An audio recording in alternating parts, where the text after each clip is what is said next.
يا ربي صل على المختار طه البشير واغفر لنا كل زله وامحنا في النظير يا ربي صل على Bismillahirrahmanirrahim. Alhamdulillahi rabbil alamin. Allahumma salli wa sallim ala sayyidina Muhammadin wa ala ali sayyidina Muhammadin miftahi babi rahmatillah adada ma fi ilmillah salatan wa salaman daimaini bidawami mulkillah. Assalamualaikum warahmatullahi wabarakatuh. Sahabat online yang dirahmati Allah, alhamdulillah kita bisa berjumpa kembali. Mudah-mudahan kita senantiasa diberikan kesehatan, umur panjang fi taatillah, juga senantiasa mendapatkan taufik dan hidayah dari Allah Subhanahu wa ta'ala. Pada pertemuan kita kali ini, mari kita ngaji bareng Habibana Novel bin Muhammad Al-Idrus, yaitu tentang tanda-tanda orang yang dimurkai dan jauh dari rahmatnya Allah Ta'ala. Di antara nasihat yang pernah disampaikan oleh Nabi Muhammad SAW, oleh Rasulullah SAW kepada umatnya adalah sabda Nabi yang maknanya salah satu tanda berpalingnya Allah. Jadi tanda ditinggalkan oleh Allah Subhanahu wa ta'ala, tanda tidak diridhoi oleh Allah Subhanahu wa ta'ala, tanda dimurkai oleh Allah Subhanahu wa ta'ala pada diri seorang hamba adalah istighaluhu bima la ya'nih. Dia menyibukkan diri dengan sesuatu yang tidak ada urusan dengan dirinya, tidak ada manfaat untuk dirinya, sibuknya itu. Kemudian dalam hadis yang lain juga disebutkan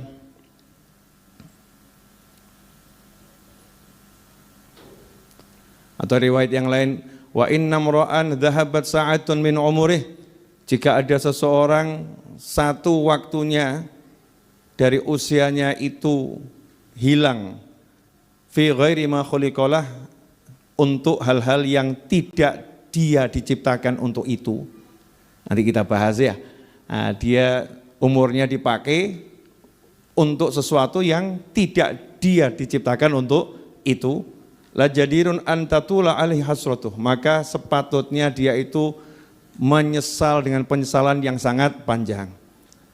Kemudian juga disebutkan man jawazal arba'in, siapa yang usianya melewati 40 tahun, walam yaghlib khairuhu ala syarrih, sementara kebaikannya tidak bisa mengalahkan keburukannya, fal yatajahaz ilan nar, maka siap-siap masuk neraka. Nah, ini 3 hadis pembuka ini kan cukup menjadi cambuk ya. Nah, tapi orang yang takut itu ciri-cirinya, kalau takut sama Allah menghampiri Allah. Kalau orang takut sama harimau, lari dari harimau. Takut dari api, lari meninggalkan api. Tapi kalau takut kepada Allah itu caranya dengan menghampiri Allah. Karena yang bisa menyelamatkan hanya Allah. Yang bisa memberikan keamanan hanya Allah. Jadi kalau takut dari amarahnya Allah, ya yang dicari ampunan Allah. Kalau takut dari murkanya Allah, yang dicari rahmatnya Allah. Sehingga kata kuncinya mudah. Kalau takut sama Allah, ya semakin dekat kepada Allah Subhanahu wa ta'ala. Disebutkan tadi ciri orang yang dia dijauhi Allah, artinya dijauhi rahmat Allah, jauh dari rahmatnya Allah, jauh dari ampunannya Allah, jauh dari sayangnya Allah. Kalau seseorang sibuk dengan sesuatu yang enggak ada manfaat bagi dirinya, bukan urusannya itu. Ya, seperti yang udah saya contohkan pada episode sebelumnya kan, orang yang sibuk ngurusi hal-hal yang enggak penting tentang orang lain, contohnya ngomentari kerudung yang dipakai orang. Saya ya bang kok kudunge warnane ijo jeplak. Entah ijo jeplak maksudnya gimana tidak tahu gitu ya. Kudunge ijo kok saya warnane misalnya gitu ya. Kudungnya hijau, bajunya kok warnanya warna-warni, orang nyambung, orang ono ijone misal gitu. Yang kudungnya hijau jangan tersinggung loh ya. Saya nggak bermaksud komentari, kan ya mesti ada di sini yang kudungnya hijau ya. Kudungnya merah. Mas Abang mulai kesinggung ya. Kerudungnya merah, kok kacamatanya warnanya, mulai kacamatanya yang dikomentari. Masya Allah ini. Jadi hidupnya ngomentari urusan orang lain, tidak ada urusannya. Kalau kita seperti itu tandanya kita sedang jauh dari rahmatnya Allah. Naudzubillah min dzalik. Tapi kalau dia itu sibuknya ngurusi dirinya, baju saya ini disukai Allah enggak ya, nutup aurat atau tidak. Lah itu tanda orang yang dicintai Allah. Lawannya dijauhi Allah berarti didekati oleh Allah. Tandanya seorang yang dekati sama Allah, dekat dengan rahmatnya Allah, dikejar ampunannya Allah adalah orang tersebut dia akan sibuk dengan sesuatu yang memang urusannya. Urusannya artinya keselamatan dunia dan akhiratnya. Maka dijelaskan pada hadis yang berikutnya. Jika ada satu waktu dari usia kita, usia seseorang kok dipakai untuk hal-hal yang dia itu dihidupkan sama Allah bukan untuk itu. Manusia ini kan diciptakan oleh Allah untuk apa? Wa ma khalaqtul jinna wal insa illa liya'budun. Tidak aku ciptakan jin dan manusia kecuali untuk ibadah kepadaku. Sehingga kalau ada orang itu hidupnya usianya tidak untuk ibadah, lawannya ibadah kan maksiat ya. Untuk maksiat maka sepatutnya dia nyesel. Atau bukan untuk maksiat tapi hal-hal yang tidak menghasilkan pahala. Tidak menghasilkan pahala. Kan rugi, harusnya dia nyesel. Kenapa ini umur kok saya pakai untuk hal-hal yang tidak menghasilkan pahala. Harusnya dia penyesalannya sangat dalam. Kemudian yang selanjutnya dikatakan siapa yang usianya 40 tahun lebih, di hadapan saya ini termasuk saya kan ya. Nah, ini kalau ini yang diajak bicara kita. Usianya 40 tahun lebih kok kebaikannya belum bisa mengalahkan keburukannya, siap-siap masuk neraka. Bos mulai ngitung, aduh kok ketoknya aku ya. Bukan begitu maksudnya. Kebaikannya belum bisa mengalahkan keburukannya seperti ini, udah umur 40 tahun kok belum pernah tobat. Orang kalau tobat itu kan otomatis ya dosanya hilang, dosanya habis. Nah ini sampai umur 40 tahun kok enggak tobat, dikhawatirkan tuh kondisinya. Enggak boleh dihakimi ya, suruh siap-siap, kalau memang kuat ya monggo kerso, kalau siap sama neraka, kuat sama neraka, falyatajahaz, maka siap-siap dia masuk neraka kalau memang tidak mau tobat, kalau enggak mau. Tapi kalau ternyata kita sudah tobat kok kepleset lagi, tobat lagi. Jelungup lagi, tobat lagi. Nah, tobat itu kan kebaikan. Ya, tobat itu kebaikan. Jadi kalau ada orang hobinya tobat, itu orang baik.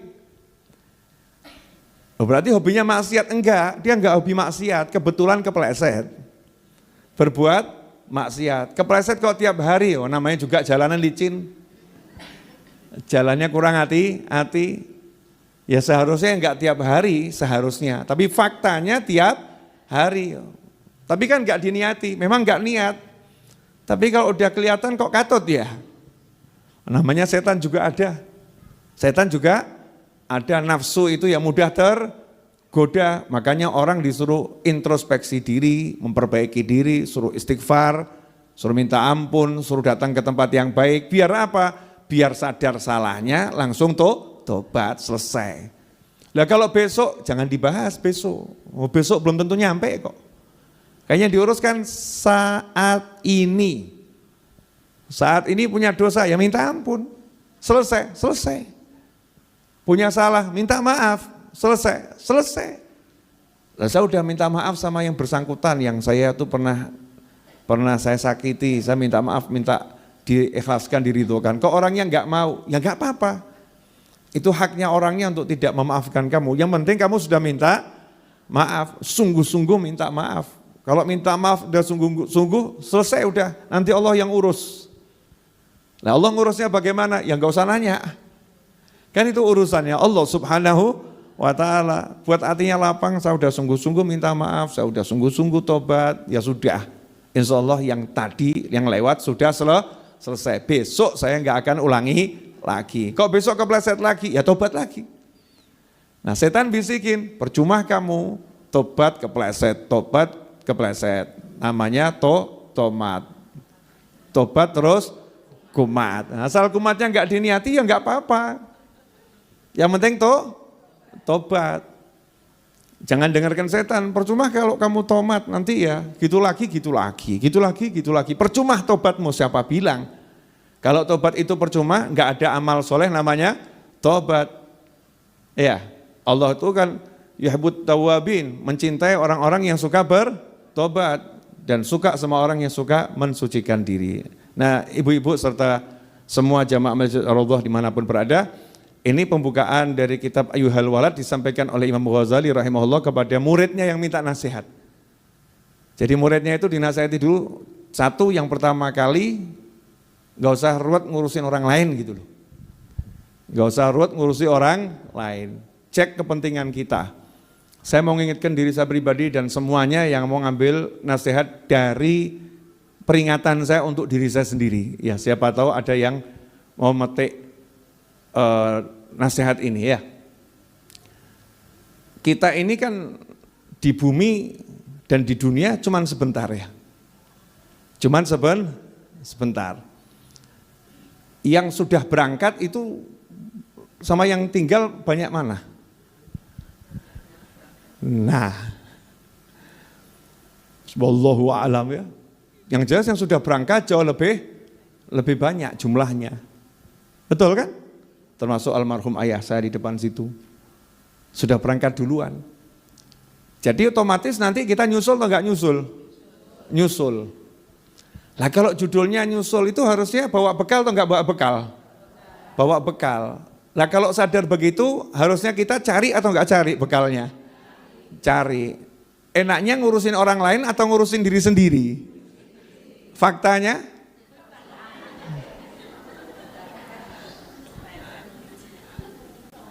Faktanya mana? Faktanya kita suka kepleset ngurusin orang lain. Lah ya.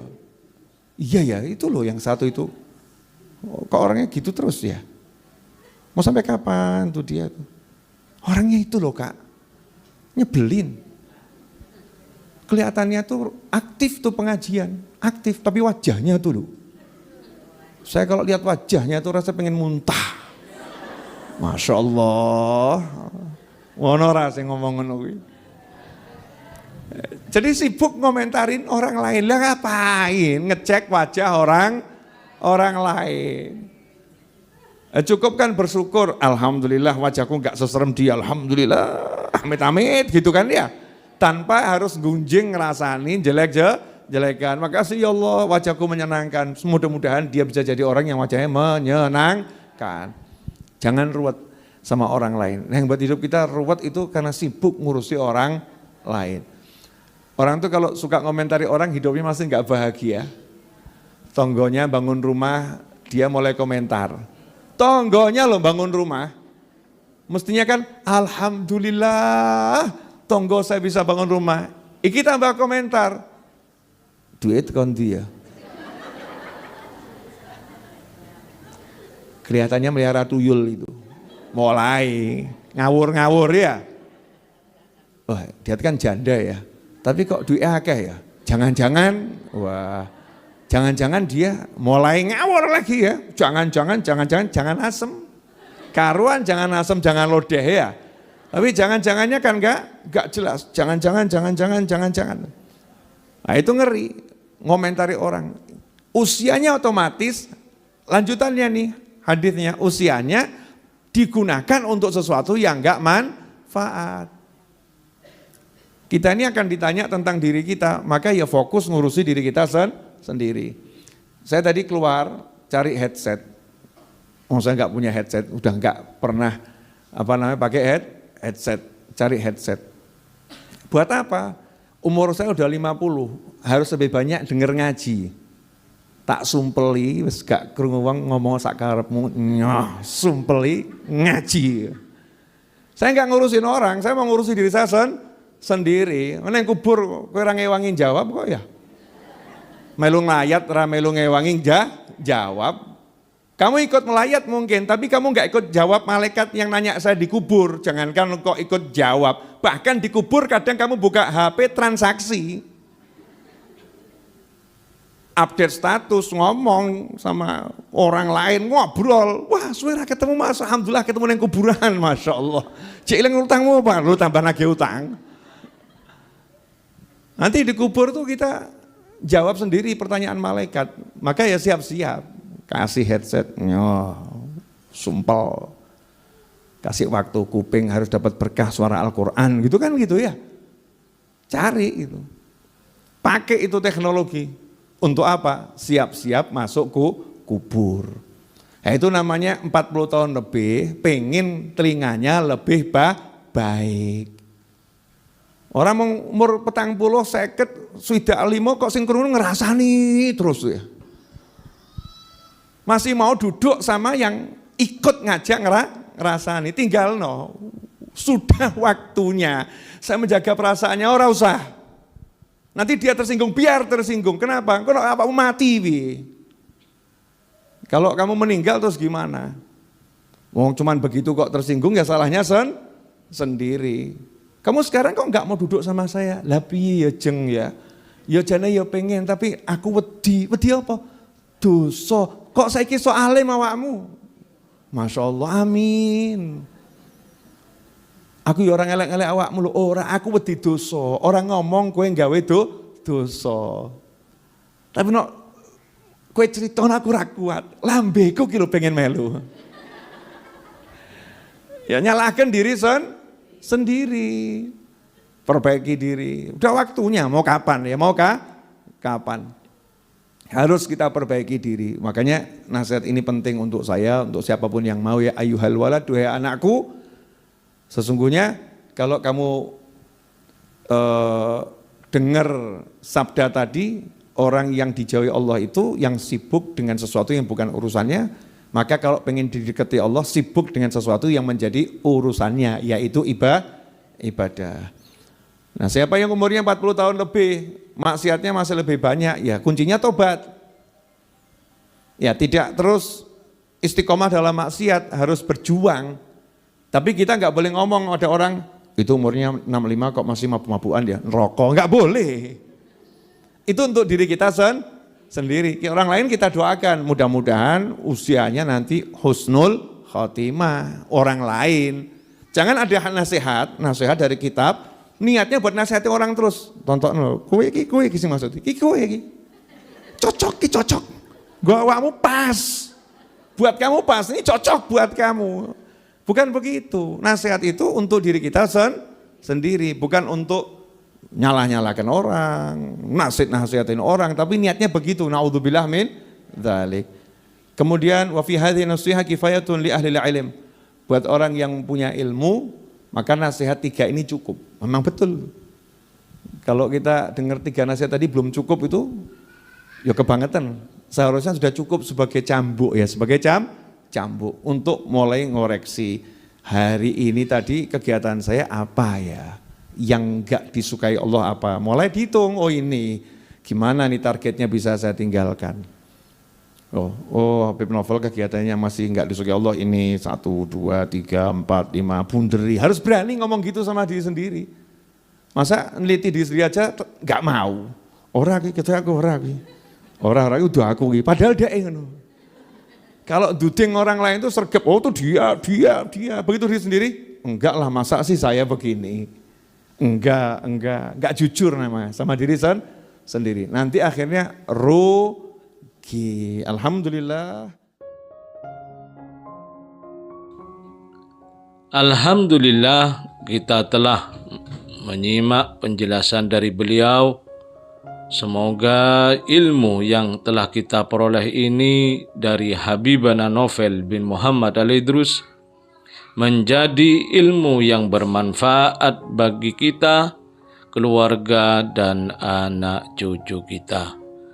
Habibana Novel bin Muhammad Al-Idrus dalam kajian ini menjelaskan bahwa manusia itu diciptakan hanya untuk beribadah kepada Allah Ta'ala. Di antara tanda seseorang hamba itu dimurkai dan dijauhkan dari rahmatnya Allah Ta'ala adalah sibuknya seorang hamba dengan apa yang tidak bermanfaat bagi dirinya. Sibuk dengan sesuatu yang bukan urusannya, maka sepatutnya dia menyesal dengan penyesalan yang panjang. Misal, sibuk ngegosip, sibuk mengomentari orang lain, dan sebagainya. Beda halnya dengan orang yang dekat dengan rahmatnya Allah Ta'ala. Mereka sibuk dengan mengoreksi dirinya, sibuk dengan urusannya, yaitu keselamatan dirinya di dunia dan akhirat. Nasihat Rasulullah SAW, tinggalkan sesuatu yang tidak bermanfaat bagi kehidupan dunia dan akhiratmu, dan ikutilah setiap perbuatan maksiat dengan taubat atau minta ampunan Allah Ta'ala. Fokuslah mengurusi diri sendiri, mengurusi keselamatan diri. Semoga kita bisa memahami dan senantiasa mengamalkan dari apa yang telah beliau sampaikan, dan semoga hidup kita berkah, dipenuhi ketenangan dan kebahagiaan. Amin ya rabbal alamin. Wallahu alam bisawab. Semoga barokah dan manfaat. Assalamualaikum warahmatullahi wabarakatuh.